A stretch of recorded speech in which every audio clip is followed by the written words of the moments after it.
उत्तराखंड के पहाड़ों के बीच स्थित एक छोटा सा गांव धनगिरी था। यह गांव चारों ओर से घने जंगलों से घिरा हुआ था और वहां के लोग बेहद सीधे सादे और मिलनसार थे। लेकिन धनगिरी के बारे में एक अजीब बात थी।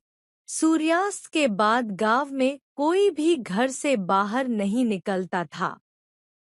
गांव के बुजुर्ग कहते थे कि सूर्यास्त के बाद वहां कोई छाया घूमती है जो उन लोगों को उठा ले जाती है जो घर से बाहर रहते हैं। गांव में कई सालों से कोई बाहरी व्यक्ति नहीं आया था, लेकिन एक दिन एक युवा पत्रकार आरव गांव में पहुंचा। वह रहस्यमय कहानियों पर लेख लिखता था और धनगिरी गांव की यह कहानी सुनकर वह बहुत उत्सुक हो गया। आरव ने गांव के मुखिया बिरजू काका से मिलने का निर्णय लिया। बिरजू काका ने उसे गांव के बारे में चेतावनी दी और बताया कि यहाँ की छाया कोई साधारण छाया नहीं है। आरव ने काका की बातों को ज्यादा गंभीरता से नहीं लिया और तय किया कि वह उस रात बाहर ही रहेगा ताकि उस छाया का सच पता लगाया जा सके। रात होते ही गांव के सभी लोग अपने घरों में बंद हो गए और आरव अकेला रह गया। जैसे जैसे रात गहराती गई, हवा में एक अजीब सी ठंडक फैलने लगी। अचानक उसे एक परछाई दिखाई दी। वह छाया आरव की ओर बढ़ने लगी। आरव ने हिम्मत जुटाई और अपनी टॉर्च उस छाया की तरफ जलाई, लेकिन टॉर्च की रोशनी जैसे ही उस छाया से टकराई, वह एक जोरदार चीख के साथ गायब हो गई।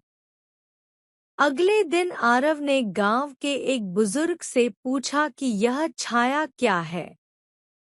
बुजुर्ग ने बताया कि यह छाया दरअसल गांव के पुराने मंदिर की देवी की है, जिसे किसी ने अपवित्र कर दिया था।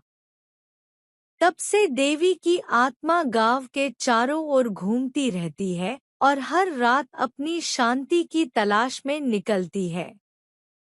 आरव ने फैसला किया कि वह इस रहस्य को सुलझाकर ही रहेगा।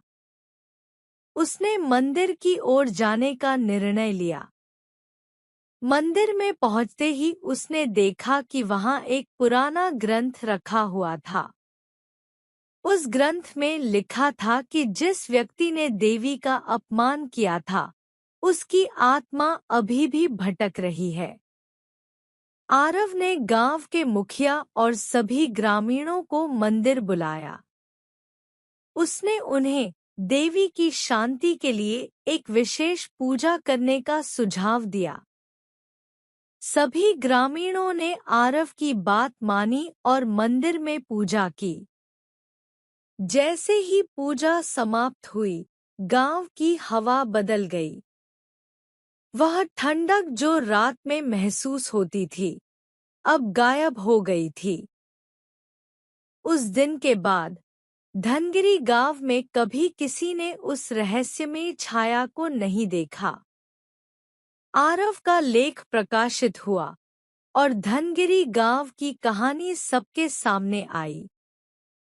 आरव के साहस और बुद्धिमानी ने न केवल एक रहस्य को सुलझाया, बल्कि गांव वालों को भी उस डर से मुक्त किया जो सालों से उनकी जिंदगी पर छाया हुआ था।